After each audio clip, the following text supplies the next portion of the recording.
Dear friends, आप लोग यहाँ से इसे देख सकते हो। हमारे पास में आ चुका है एमपी बोर्ड अर्धवार्षिक परीक्षा कक्षा 11 का हिंदी का पूरा पेपर और इसका पूरा सॉल्यूशन। देखिएगा डियर फ्रेंड्स, यहाँ से मेरे द्वारा आप सभी को ये पूरा पेपर बताया जाएगा। एक भी क्वेश्चन यहाँ से आपका मिस नहीं होगा अगर आपने इस पूरे पेपर को अच्छे प्रकार से देख लिया, समझ लिया तो चलिएगा आप आगे बढ़ते देखते हैं और समझते हैं कि एमपी बोर्ड अर्धवार्षिक परीक्षा 2023-24 कक्षा 11 का आपका हिंदी का पूरा पेपर कैसा आया है और आप सबको इस पेपर का सॉल्यूशन कैसे और किस प्रकार से पूरा नोट कर लेना चाहिए। देखिएगा A to Z questions dear friends मेरे द्वारा यहाँ से आपको बताए जा रहे हैं। एक भी क्वेश्चन यहाँ से आपका मिस नहीं होगा अगर आपने इस पेपर को पूरा लास्ट टाइम तक देख लिया तो चलिएगा अब आगे बढ़ते हैं, समझते हैं अर्धवार्षिक परीक्षा कक्षा 11 के आपके हिंदी के पूरे पेपर को और इसके टोटल सॉल्यूशन को, ताकि आप सभी को पूरा क्वेश्चन पेपर और इसका फुल सॉल्यूशन कंप्लीट हो सके। तो देखिएगा A to Z questions dear friends मेरे द्वारा यहाँ से आपको बताए जाएंगे। एक भी क्वेश्चन यहाँ से आपका मिस नहीं होगा। तो चलिएगा अब आगे बढ़ते हैं, समझते हैं अर्धवार्षिक परीक्षा कक्षा 11 के आपके पूरे हिंदी विषय के क्वेश्चन पेपर को और इसके टोटल सॉल्यूशन को। तो देखिएगा इस प्रकार का आपका पूरा पेपर होगा। आप लोग यहाँ से इसको देख ले व्यवस्थित रूप से। अर्धवार्षिक परीक्षा 2023-24 कक्षा 11 का हिंदी का पेपर है, जिसके लिए आपको 3 घंटे का समय दिया जाएगा और पूर्णांक होगा आपका 80 अंकों का। तो यहाँ से आप सब लोग इसको देख ले और पूरा का पूरा समझ लेंगे। ए टू जेड पेपर आपका पूरा का पूरा जैसा मैं आपको बता रहा हूँ ना, बिल्कुल ऐसा कैसे पेपर आपसे परीक्षा में पूछा जाएगा। एक भी क्वेश्चन यहाँ से आपका मिस नहीं होगा अगर आपने इसको पूरा देख लिया और समझ लिया तो चलिएगा आप आगे बढ़ते हैं, समझते हैं आपके पूरे पेपर को और इसके सॉल्यूशन को, ताकि आप सभी को ये जो पेपर है ना ये अच्छी प्रकार से समझ में आ सके। एक भी क्वेश्चन यहाँ से आपका नहीं छूटेगा अगर आपने इस पेपर को पूरा देख लिया तो चलिएगा आप आगे बढ़ते हैं, समझते हैं आपके पूरे पेपर को और इसके सॉल्यूशन को। तो देखिएगा यहाँ से आप लोग देख सकते हो, सर्वप्रथम आपसे क्या क्वेश्चन पूछा है, सही विकल्प चुनकर लिखिए। जी हाँ डियर फ्रेंड्स, यहाँ से आपसे सही विकल्प पूछे गए हैं। पहला क्वेश्चन पढ़ते हैं, लता मंगेशकर जी के पिताजी का नाम था, क्या नाम था? दीनानाथ मंगेशकर। उसके बाद में सेकंड क्वेश्चन को पढ़ते हैं, प्रेमचंद जी का मूल नाम था धनपत राय। उसके बाद में तीसरा क्वेश्चन, मीरा के आराध्य प्रभु कौन थे? कृष्ण। उसके बाद में चौथा क्वेश्चन, अलोपीदीन कथा का पात्र है। तो देखिएगा अलोपीदीन जो है ना कौन सी कथा का पात्र है? नमक का दरोगा का पात्र है। तो यहाँ से आपको ये लिख लेना है। उसके बाद नेक्स्ट क्वेश्चन की तरफ मूव करते हैं, हजारे प्रसाद द्विवेदी ने वाणी का डिटेक्टर किसको कहा है? कबीरदास को कहा है। उसके बाद में छठा क्वेश्चन, राजस्थान की रजत बूंदी अध्याय में किसके निर्माण पर व्याख्या की गई है? तो देखिएगा इसका राइट आंसर आ जाएगा, कोई के निर्माण पर व्याख्या की गई है। उसके बाद में अगला क्वेश्चन देखते हैं, क्वेश्चन नंबर 2, जिसमें कि आपसे रिक्त स्थान पूछे गए हैं। यहाँ से आप सब लोग रिक्त स्थानों को देख लेंगे और पूरा का पूरा समझ भी लेंगे।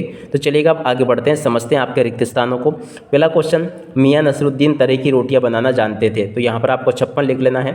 दूसरा क्वेश्चन, मन्नू भंडारी द्वारा रचित पटकथा एक बहुचर्चित है। तो देखिएगा इसका राइट आंसर टीवी धारावाहिक आ जाएगा। अगला, भारतीय गायिकाओं में को बेजोड़ कहा गया है, किसको? लता मंगेशकर को। अर्थ की दृष्टि से वाक्य के भेद होते हैं 8 होते हैं। काव्य की शोभा बढ़ाने वाले तत्व अलंकार कहलाते हैं। भारत में पहली मूक फिल्म बनाने का श्रेय किसको जाता है? दादा साहेब फाल्के को।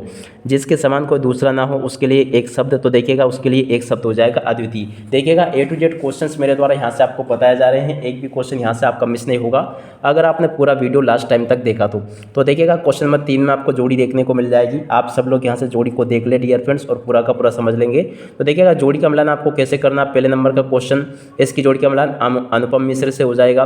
दूसरे नंबर का क्वेश्चन, इंटरनेट, एक साहित्य की डायरी संपादन, वे आंखें, सुमित्रानंदन पंत, वाक्य के प्रकार, विधिवाचक, पुनरुक्ति, प्रकाश अलंकार, धीरे धीरे। तो यहाँ से आप सब लोग इस प्रकार से देख ले पूरा का पूरा और इसको समझ लेंगे।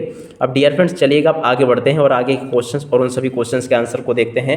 ए टू जेड क्वेश्चंस बताऊंगा डियर फ्रेंड्स, यहाँ से एक भी क्वेश्चन यहाँ का आपका मिस नहीं होगा अगर आपने इसको पूरा देख लिया तो। अब देखिएगा यहाँ पर आप सब लोग इसको देख ले पूरा का पूरा।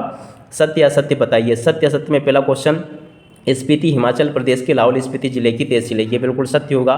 दूसरा क्वेश्चन, बीजक सूरदास की रचना है, यह सत्य होगा। इसके बाद में तीसरा क्वेश्चन, सुमित्रानंदन पंत छायावाद के महत्वपूर्ण स्तंभ है, ये भी सत्य होगा।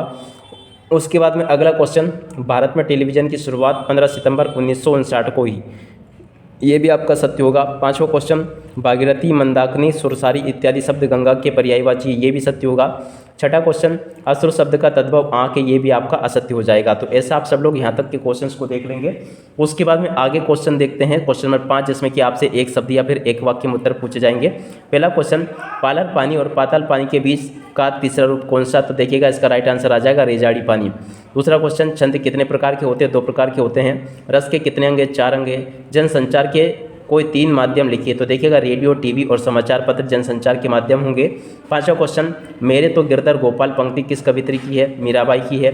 उसके बाद में छठा क्वेश्चन, गंधता लोहा गद्य की कौन सी विधा है, कहानी है। 7वां क्वेश्चन, धुआं की कुल कितनी मात्राएं होती है। तो देखिएगा धुआं में टोटल 24 मात्राएं होती है। तो डियर फ्रेंड्स देखिएगा ए टू जेड पूरा का पूरा क्वेश्चन पेपर बताऊंगा, यहाँ से आपका एक भी क्वेश्चन यहाँ से मिस नहीं होगा अगर आपने पूरा वीडियो देख लिया तो। अब देखिएगा अब आगे क्वेश्चन पूछे गए हैं, आप सब लोग यहाँ से इनको देख लें। मीरा कृष्ण की उपासना किस रूप में करती है, भक्ति काल की 2 विशेषता बतानी है, और धनराम मोहन को अपना प्रतिद्वंदी क्यों नहीं समझता था, ये भी क्वेश्चन आपसे पूछा गया है। कहानी के तत्वों के नाम बताने हैं, गद्य की कोई 4 विधाओं के नाम आपको बताने हैं। उसके बाद में देखिएगा 10वां क्वेश्चन, लता जी की गायकी की 2 विशेषताओं को आपको बताना है। जनसंचार माध्यम किसे कहते हैं, ये भी आपको बताना है। उसके बाद में पत्रकारिता क्या है स्पष्ट कीजिए। 12वां क्वेश्चन, छंद की परिभाषा लिखनी है, वाक्य शुद्ध करके लिखना है। गीता सबसे श्रेष्ठतम ग्रंथ है, इसे भी शुद्ध करके लिखना है। मेरे को आपकी परीक्षा लेनी है, इसे भी शुद्ध करके लिखना है। उसके बाद में 14वां क्वेश्चन, शब्द शक्ति कितने प्रकार की होती है, उदाहरण सहित लिखिए। उसके बाद में शब्द गुण किसे कहते हैं, उदाहरण सहित लिखिए। निर्देशानुसार वाक्यों को परिवर्तित करना है, सचिन आज मतरा जाएगा, इसको निषेधवाचक बनाना है तो आपको इसमें नहीं लगा देना है, क्या हो जाएगा, सचिन आज मथुरा नहीं जाएगा। दरवाजे पर शायद कोई आया है, इसको प्रश्नवाचक बनाना है, तो यहाँ पर आपको लिख लेना क्या दरवाजे पर शायद कोई आया है, इस प्रकार से बन जाएगा। तो ऐसे आप लोग यहाँ तक का देख लें। उसके बाद में आगे क्वेश्चन आपसे इस प्रकार से पूछे जाएंगे। 16वां क्वेश्चन देखते हैं, प्रेमचंद अथवा शेखर जोशी का परिचय आपको निम्न बिंदुओं के आधार पर देना है, यानी कि सीधा सीधा यहाँ पर आपको जीवन परिचय पूछा गया है। 17वां क्वेश्चन, कबीरदास अथवा सुमित्रानंदन पंत का जीवन परिचय लिखना है। 18वां क्वेश्चन, निम्नलिखित मुहावरों का अर्थ आपको बताना है। 19वें क्वेश्चन में आपसे क्वेश्चन पूछे जाएंगे, आप सब लोग देख लें यहाँ तक के। तो देखिएगा डियर फ्रेंड्स, यहाँ से मैंने आप सभी को पूरा का पूरा आपका जो पेपर है ना वो पूरा समझा दिया है। जैसे कि आपके जो मुहावरे हैं इनका अर्थ क्या होता है, कान का कच्चा होना, तिल का ताड़ बनाना, आग में घी डालना, इन सभी लोगों को आप समझ लें और इनको अच्छी प्रकार से याद कर लें। और देखिएगा निषेधवाचक वाक्य की परिभाषा आपसे पूछी गई है। क्वेश्चन नंबर 19 को आप लोग देख लें, संस्कारी शिक्षा है, इस प्रकार से यहाँ से आपसे पूछे गए हैं ये question. A to Z question बताऊँगा प्यारे विद्यार्थियों, यहाँ से आपका एक भी क्वेश्चन मिस नहीं होगा। देखिएगा पूरे के पूरे 20 नंबर तक के जो आपके प्रश्न हैं उन सभी को मैं यहाँ से बता चुका हूँ। आशा करता हूँ कि आप सभी को जो जो क्वेश्चन मैंने बताए यहाँ तक के वो बहुत अच्छे से समझ में आ गए होंगे और आप सभी लोग इनको अच्छी प्रकार से कंप्लीट भी कर लेंगे। तो देखिएगा यहाँ तक के क्वेश्चन सभी के सभी जो आपसे पूछे जा रहे हैं वो सभी मैं यहाँ तक के बता चुका हूँ। और इसके बाद में हम आगे बढ़ते हैं, आगे के क्वेश्चंस को देखते हैं ताकि आप सभी को जो आपका पेपर है ना अच्छी प्रकार से समझ में आ सके और आप सभी लोग अपनी परीक्षाओं में पूरे नंबर प्राप्त कर सको। तो देखिएगा यहाँ तक के क्वेश्चन मैंने आपको बता दिए थे। अब उसके बाद में क्वेश्चन नंबर 21 रहा, यहाँ से आप लोग देख लें। और उसके बाद में देखिएगा क्वेश्चन नंबर 22 लिखा है, नगर पालिका नगर निगम के स्वास्थ्य अधिकारी को अपने मोहल्ले की गंदगी की सफाई हेतु आपको एक आवेदन पत्र लिखना है। उसके बाद में 23वां क्वेश्चन, निम्नलिखित विषयों में से किसी एक विषय की पर लगभग आपको 120 शब्दों में निबंध लिखना है। तो यहाँ तक के क्वेश्चंस को आप सब लोग देख लेंगे और पूरा का पूरा समझ लेंगे।